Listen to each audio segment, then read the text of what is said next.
హరి ఓం శ్రీ గురుభ్యో నమః. యవ్వని జనించు జగమెవ్వని లోపల నుండు లీనమై, యవ్వని యందుడిందు పరమేశ్వరుడెవ్వడు, మూల కారణం వెంవడు, అనాది మధ్యలయుడెంవడు, సర్వము తానయైన వాడెంవడు, వానిని ఆత్మభవున్ ఈశ్వరుని నే శరణంబు వేడెదన్. ఒక పరి జగములు వెలినిడి, ఒక పరి లోపలికి గొనుచు, ఉభయము తానై సకలార్థ సాక్షియగు అయ్యకలంకుని ఆత్మమూలిని అర్థిదలంతున్. లోకంబులు లోకేశులు లోకస్థులు తెగిన తుది, అలోకంబగు పెంచీకటికి అవ్వల యవ్వండు ఏకాకృతి వెలుగు, అతనిని నే సేవింతున్. నర్తకుని భంగి పెక్కగు మూర్తులతో ఎవడాడు, మునులుంది విజుల్ కీర్తింపనేరరు, ఎవని వర్తనము ఊరులు ఎరుగరు, అట్టి వానిను తింతున్. ముక్త సంగులైన మునులు దిదృక్షులు, సర్వభూతహితులు సాధుచిత్తులు, అసదృశ వ్రతాఢ్యులై కొల్తురెవ్వని దివ్యపదము వాడు దిక్కు నాకు. కలడందురు దీనులయడ కలడందురు పరమయోగి గణముల పాలన్, కలడందురన్ని దిశలను కలడు కలండనడి వాడు కలడో లేడో. కలుగడే నా పాలి కలిమి సందేహింప, కలిమి లెములు లేక కలుగువాడు, నా గడ్డపడరాడెనలిన సాధువుల చేబడిన సధుల గడ్డపడెడువాడు.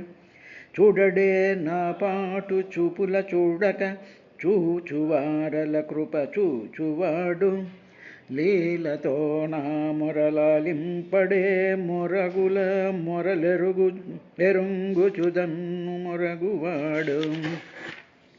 అఖిల రూపులు తన రూపమైన వాడు, ఆది మధ్యాంతములు లేక ఎడరువాడు, భక్త జనముల దీనుల పాలివాడు, వినడే చూడడే తలపడే వేగరాడే.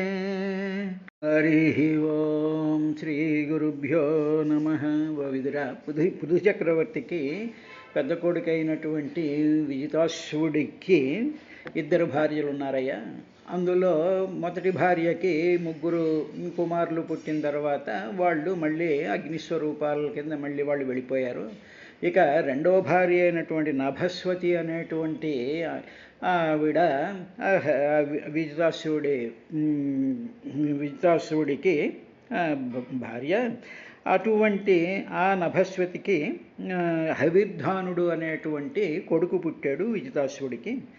ఆ విజితాసుడికి హవిర్ధానుడు అనేటువంటి ఆ కొడుకుని ఆయన హవిర్ధాని అనేటువంటి అమ్మాయినిచ్చి వివాహం చేశాడు.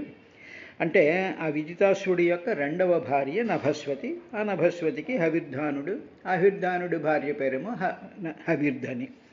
ఈ హవిర్ధనికి 6 కుమారులు పుట్టారు. వాళ్ళేమో బర్హిషదుడు, గయుడు, శుక్లుడు, కృష్ణుడు, తర్వాత సత్యుడు, జితవ్రతుడు అనేటువంటి వాళ్ళు ఆ కొడుకులు పుట్టారు. ఆ పుట్టినటువంటి ఆ సందర్భంలో ఆయన ఏం చేశాడు అంటే, ఆయన సత్రయాగం మిషపెట్టేసేసి ఆయన వెళ్ళిపోయాడయ్యా విదుర. అలా వెళ్ళిపోయిన తర్వాత హవిర్ధానుడికి ఆయన పట్టాభిషేకం చేశాడు. ఈ విధంగా జరిగిన తర్వాత ఇప్పుడు మనం హవిర్ధానుడికి పుట్టినటువంటి బర్హిషదుడు అనేటువంటి ఆ వంశంలో పెద్ద కొడుకు అయినటువంటి ఆ బర్హిషదుడి గురించి మనం తెలుసుకుందాం అని చెప్తూ ఆయన 24వ అధ్యాయం చతుర్థ స్కంధంలో ఆ బర్హిషదుడి వృత్తాంతాన్ని చెప్పడం ప్రారంభించి, బర్హిషత్సు మహాభాగో హవిర్ధాని ప్రజాపతి క్రియాకాండేషు నిష్ణాతో యోగేషు చ కురుద్వః కురుద్వహ కురువంశంలో శ్రేష్ఠుడైనటువంటి ఓ విధురా, హవిర్ధాని పుత్రుడు పెద్ద కొడుకున్నాడు చూసావా బర్హిషదుడు. ఆయన చాలా మహాభాగుడు, చాలా గొప్పవాడయ్యా ఆయన. తర్వాత కర్మకాండల్లో కూడా ఆయన క్రియాకాండేషు యోగేషు చ, యోగంలోనూ కర్మకాండల్లో కూడా నిష్ణాత, బాగా నిష్ణాతుడైనటువంటి వాడు ఆ బర్హిషతుడు. అటువంటి బర్హిషతుడు గొప్ప మహానుభావుడు. ఆయన యస్యేదం దేవయజనమను యజ్ఞం వితన్వత ప్రాచీనాగ్రై కుశైరాసీదాస్తృతం వసుధాతలం. ఆ బర్హిషత్ మహారాజు ఒక యజ్ఞం చేశాడయ్యా ఆయన మొట్టమొదట. ఆ యజ్ఞం చేసి ఆ యజ్ఞవాటిక పక్కనే మరొక యజ్ఞం చేస్తూ ఉండాడు, 2 యజ్ఞాలు చేస్తూ ఉండేవాడు. ఈ విధంగా ఆయన యజ్ఞం పక్కన యజ్ఞం, యజ్ఞం పక్కన యజ్ఞం, ఇలాగ యజ్ఞాలను విస్తరిస్తూ చేయడం ప్రారంభించాడు. ఆయన రాజధాని ప్రాంతంలో యజ్ఞం చేశాడు, పక్కన ఇంకొక నదీ తీర ప్రాంతంలో మరొక యజ్ఞం, మరొక యజ్ఞం, మరొక యజ్ఞం, ఇలాగా ఈ భూమండలంలో ఆ యజ్ఞాలని ఆయన విస్తరించుకుంటూ పోయాడయ్యా. ఇలాగ పోతూ ఉండేటువంటి సందర్భంలో ఆయన ఏం చేశాడంటే, ఈ భూమండలం మీద యజ్ఞకుండాలు స్థాపించి యజ్ఞాలు చేయడం ప్రారంభించాడు. ఇలా ప్రారంభించేటువంటి సందర్భంలో ఆ దర్భలు ఉంటాయే, ఆ దర్భలన్నీ కూడా తూర్పు వైపు దర్భ కొనలు పెట్టేటటువంటిగా, అంటే తూర్పు వైపుకి దర్భగడ్డి యొక్క కొనసలు తూర్పు దిక్కుని సూచించేటువంటి విధంగా మొత్తం భూమండలం అంతా కూడా దర్భలతో ఆయన కప్పేశాడయ్యా. ఆస్తృతం ఆసీత్ ప్రాచీన అగ్రహి. ప్రాచీనం అంటే తూర్పు దిక్కు, అగ్రహి అంటే ఆ దర్భల యొక్క కొనలు తూర్పు వైపుకి వచ్చేటట్టుగా ఈయన భూమండలం అంతా కూడా యజ్ఞాల చేత నింపేశాడయ్యా. ఈ బర్హిషదుడు అనేటువంటి హవిర్ధానుడి యొక్క పెద్ద కొడుకు ఆయన ఇలా చేశాడు. చేసిన తరువాత ఆయన ఇలా యజ్ఞాలు చేస్తూ ఉండేటువంటి సందర్భంలో అప్పుడు సాముద్రీం దేవదేవోక్తాముపయేమే శతధృతిం యావీక్ష్యం చారు సర్వాంగీం కిశోరీం సుష్ట్వలంకృతాం పరిక్రమంతీముద్వాహే చకమేగ్నిషుకీమివ.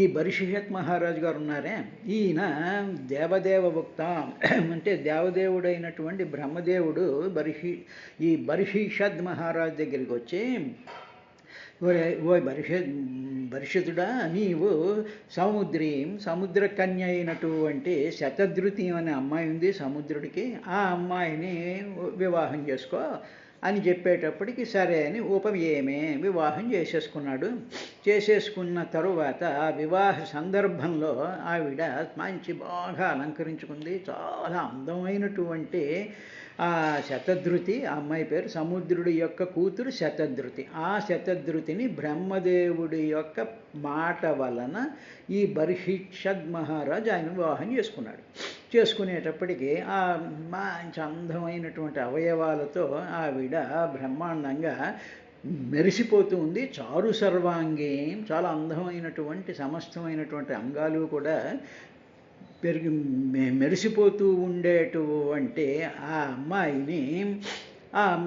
ఆ యజ్ఞంలో చక్కగా అలంకరించుకొని ప్రదక్షిణలు చేస్తూ ఉంటే, వివాహం అందు ఉద్వహే పరిక్రమంతి, అగ్నిహోత్రం ఉంటుందిగా, అగ్నిహోత్రం చుట్టూ పెళ్లి కూతురు పెళ్లి కొడుకు కలిసి ప్రదక్షిణ చేస్తుంటే అగ్నికి ప్రదక్షిణ చేస్తూ అగ్ని సాక్షిగా వివాహం చేసుకునేటువంటి ఆ సందర్భంలో ఆ శతధృతిని ఆ అగ్నిదేవుడు చూసి ఏం చేశాడంటే, సుఖిని వలె చకయమే కామించట.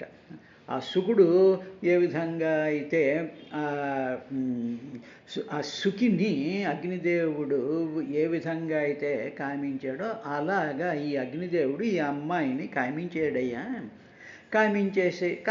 ఆయన అని చెప్పిన తర్వాత, అప్పుడు ఆవిడ ఏ విధంగా ఉంది, ఆవిడ ఆ విధంగా ఆకర్షించడానికి కారణం ఏమిటి, ఇంకా ఆవిడ అగ్నిహోత్రుడినే కాకుండా ఇంకా ఎవరిని ఆకర్షించింది అంటే, విబుధాసుర గంధర్వ ముని సిద్ధ నరోరగా విజితా సూర్యయాదిక్షు కొణయంచైవ నూపురైః కొణయంచై అనూపురైః. ఆ కాలి అందెలున్నాయా కొణత్ కొణత్ కొణక్ అని చెప్పి ఆ కాలి అందెలన్నీ కూడా మారు మ్రోగుతూ ఉంటే అవి దిక్కులు యందు కొణత్యయంచాయవ. ఇంకా సమస్త దిక్కుల్లో కూడా ఈ కొణ నికోణాలన్నీ కూడా ఆ అమ్మాయి శతధృతి అగ్నిహోత్రం చుట్టూ ప్రదక్షిణ చేస్తూ ఉండేటప్పటి సందర్భంలో ఆ కొత్త పెళ్లి కూతుర్ని చూసి విభుద సుర అసుర గంధర్వ ముని శబ్ద నర ఉరగా విజితా వాళ్ళ మనసులు కూడా జయించబడిపోయాట. అంటే విభుదులు అంటే దేవతలు, రాక్షసులు, గంధర్వులు, యక్షులు, మహర్షులు, సిద్ధులు, మానవులు ఒకటేమిటి సమస్తమైనటువంటి అటు దేవగణాలు ఇటు మానవగణాలు కూడా ఆ శతధృతి ఆ అగ్నిహోత్రం చుట్టూ ప్రదక్షిణ చేస్తూ ఉంటే అగ్నిదేవుడితో సహా అందరి యొక్క మనస్సుల్ని కూడా ఆవిడ దోచేసిందయ్యా ఆవిడ. అలాంటి పరిస్థితిలో ఏం జరిగింది అంటే సరే దోచింది, వాళ్ళందరూ కూడా ఈవిడ్ని ప్రేమించడం ప్రారంభించారు. వివాహం అయితే చేసుకునేటువంటి పరిస్థితి ఏం లేదు. అటువంటి పరిస్థితిలో ప్రాచీన బర్హిషః పుత్రా శతధృత్యాం దశాభవన్ తుల్యనామ వ్రతాః సర్వే ధర్మస్నాథాః ప్రచేతసః. ఈ ప్రాచీన బర్హి అనేటువంటి పేరు ఈ బర్హిష్ఠిర మహారాజుకి వచ్చింది. ఎందుకంటే ప్రాచీనం అంటే తూర్పు దిక్కుకి కొసలు పరిచి భూమండలం అంతా యజ్ఞశాలలతో నింపేశాడు కాబట్టి, యజ్ఞాలతో నింపేశాడు కాబట్టి ఈ హవిర్ధానుడి కొడుకైనటువంటి బర్హిషదుడికి ప్రాచీన బర్హి అనేటువంటి పేరు వచ్చింది. బర్హి అంటే దర్భలు అన్నమాట. అవి తూర్పు దిక్కుగా ఉన్నాయి కాబట్టి ప్రాచీన బర్హి అనేటువంటి పేరు ఆయనకి కలిగిందయ్యా. ఇలాగా ఆ ప్రాచీన బర్హి మహారాజు సముద్రకన్య అయినటువంటి ఆవిడ్ని శతధృతిని, ఆ శతధృతిని వీళ్ళందరూ ప్రేమించారుగా. వీళ్ళ మనసులందరినీ కూడా జయించేసినటువంటి చారు సర్వాంగీం కిశోరీం సుష్ట్వలంకృతాం, చాలా మంచి అందమైనటువంటి అలంకారాలతో ఉంది. మంచి మొత్తం శరీరంలో ఉండే సమస్త అంగాలు కూడా ఆకర్షణీయంగా ఉండేటప్పటికీ సమస్త అందరూ కూడా అందరి యొక్క మనస్సుల్ని కూడా ఆవిడ దోచేసింది. అలాంటి ఆ శతధృతి ద్వారా ప్రాచీన బర్హిషః పుత్రా శతధృత్యాం దశాభవన్ తుల్యనామ వ్రతాః సర్వే ధర్మస్నాతాః ప్రచేతసః. ఈ ప్రాచీన బర్హి మహారాజు ఉన్నాడుగా, అంటే బర్హిషదుడేగా ఆయనకి పేరు అలా వచ్చిందిగా. ఆ శతధృతితో ప్రచేతసులు అనే 10 మంది కొడుకుల్ని కన్నారు. అంటే శతధృతికి ప్రాచీన బర్హికి ప్రచేతసులు అనే 10 మంది కొడుకుల్ని వాళ్ళు కన్నారు.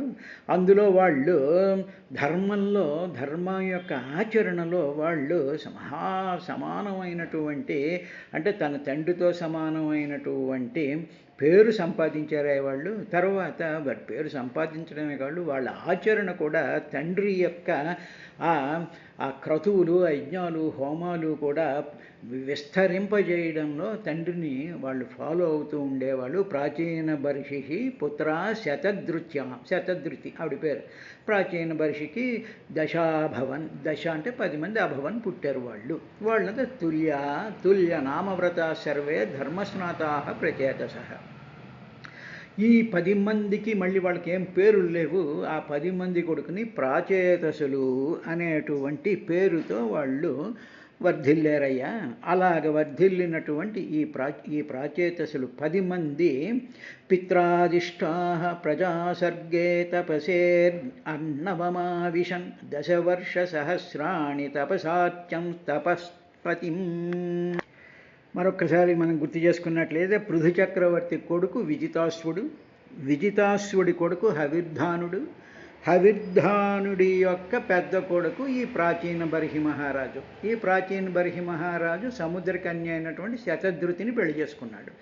ఈ శతధృతికి 10 మంది కుమారులు పుట్టారు. వాళ్ళకి పేర్లే, వాళ్ళని ప్రచేతసులు అంటారు. వాళ్ళు ధర్మనిష్టాపరులైనటువంటి వాళ్ళు చాలా అద్భుతమైనటువంటి క్యారెక్టర్ కలిగినటువంటి వాళ్ళు ఏం చేశారు, అప్పుడు ఈ ప్రాచీన బర్హి ఆ 10 మంది కొడుకుల్ని, ఆ ప్రచేతసులు అనబడేటువంటి ఆ 10 మంది కొడుకుల్ని కూడా ఆయన ఏం చేశాడంటే, మీరు వివాహాలు చేసుకుని పిల్లల్ని కనండర్రా అని చెప్పి పిత్రాదిష్టాహ అంటే తండ్రి చేత ఆదిష్టాహ ఆజ్ఞాపింపబడినటువంటి వాళ్ళు అయ్యేటప్పటికి సరే మేము వివాహం చేసుకుంటాము అని చెప్పేసి వాళ్ళు ఏం చేశారంటే తపస్సు కోసం అని చెప్పి సముద్రంలోకి ప్రవేశించారు.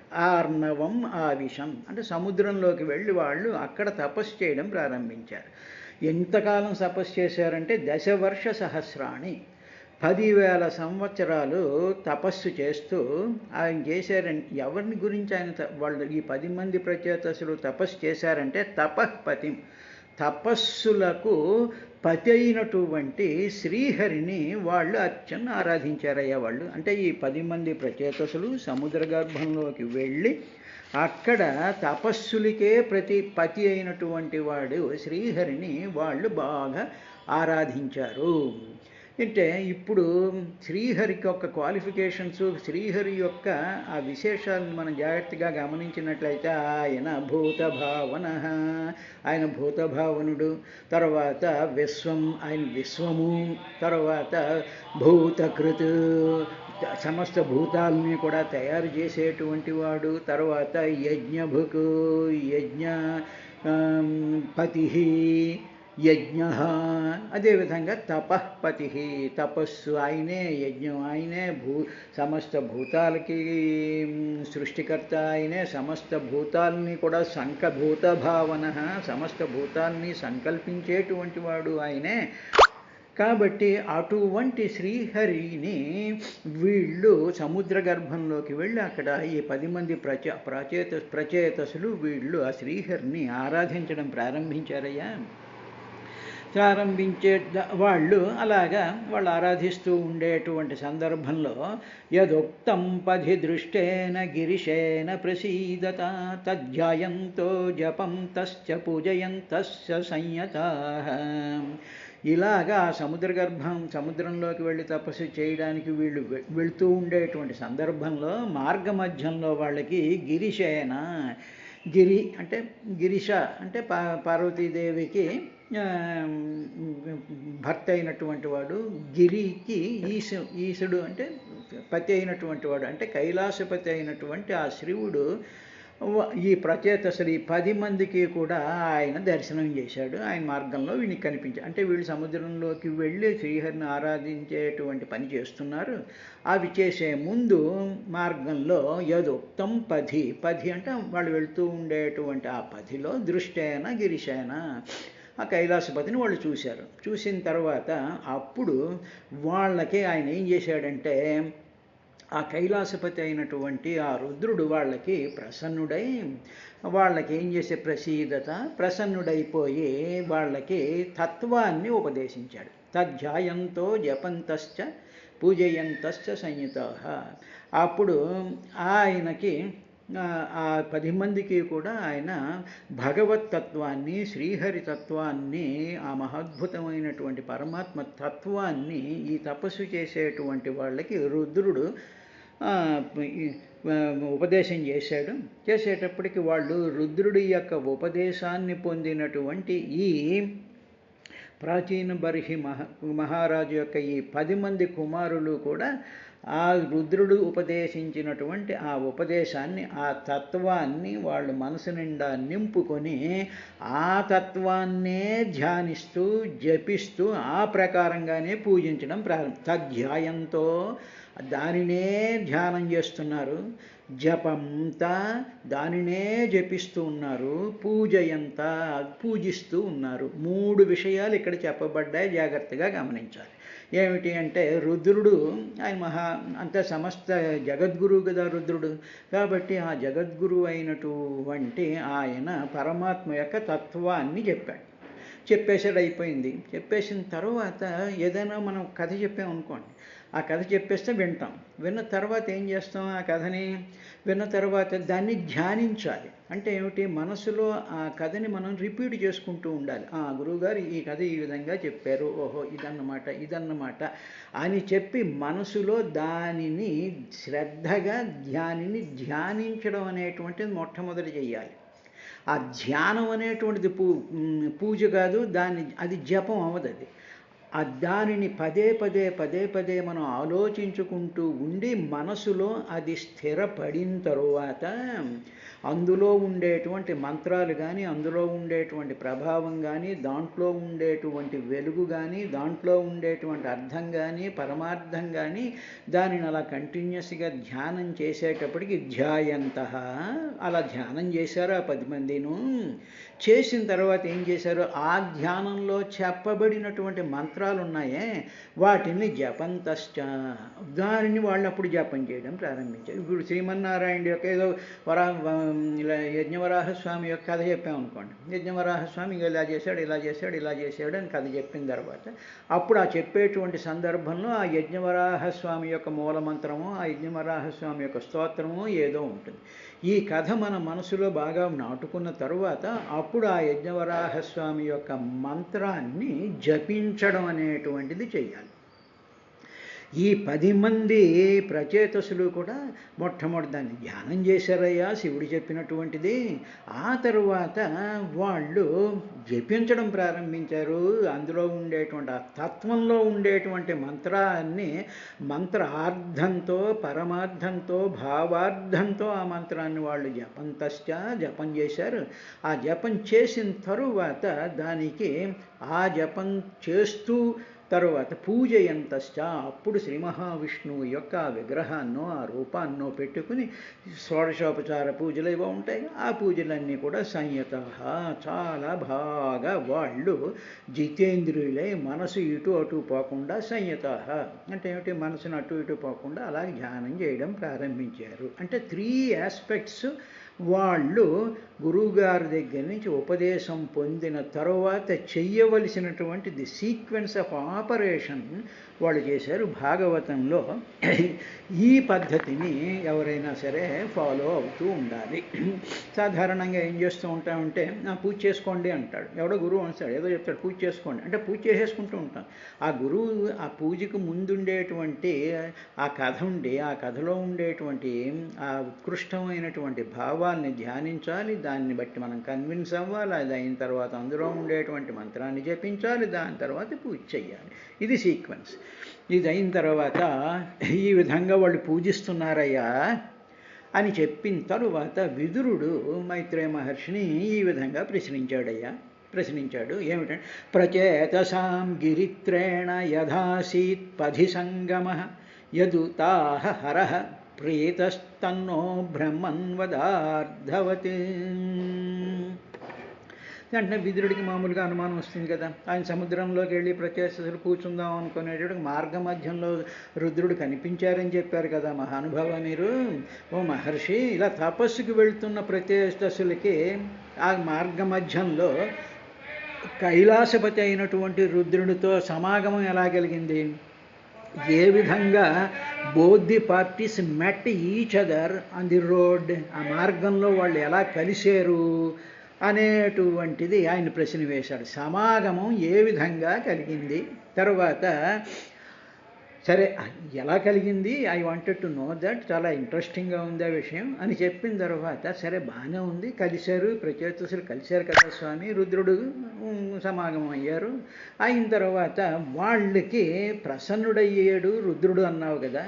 కలిసిన వెంటనే ఆ ప్రచేతసుని చూసి ఈయన ప్రసన్నత పొందాడు. అంటే ఏమిటి? ఏమాత్రం నెగ్లెక్ట్ చేయకుండా ఎవరో రోడ్డు మీద వెళ్తుంటే 10 మంది కలుస్తూ ఉంటారు.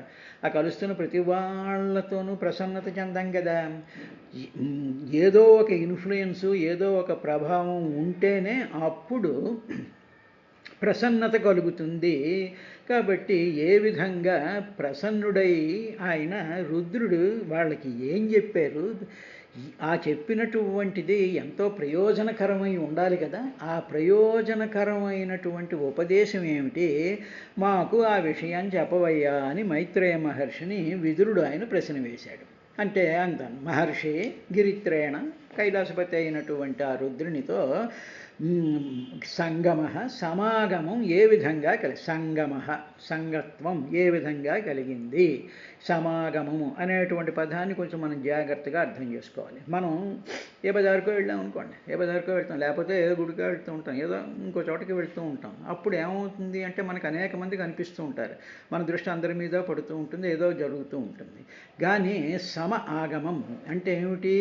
ఒకళ్ళని చూసేటప్పటికో లేకపోతే ఒక వస్తువునో ఒక విగ్రహాన్నో ఒక దైవాన్నో మనం చూసినప్పుడు మన గమం మన బుద్ధి సమమైపోయి అది నిశ్చలమైపోయి ఆ విగ్రహం మీద ఆ దేవతా స్వరూపం మీద మన మనసు సమాగమం చెందుతుంది, సంగమం చెందుతుంది. సంగమం అంటే కలవడం అన్నమాట. నదుల సంగమం ఉంటాం కదా, అలాగ మన మనసు అనేటువంటిది కదులుతూ ఉండేటువంటి మనసు ఎదురుగా ఉండేటువంటి ఆ భగవంతుడి మీదో ఆ వస్తువు మీదో దాని మీదో సమముగా కదలకుండా నిశ్చలంగా కదులుతూ పడేటువంటి స్థితిని సమాగమము అంటారు. అంతేగాని కనిపించిన ప్రతి వాళ్ళని చూసేస్తూ ఉంటాం, అది ఇటు దృష్టి అటు మార్చేస్తుంటాం, ఇటు మార్చేస్తుంటాం, ఇవన్నీ కాదు. సమాగమం చెందడం అంటే అది.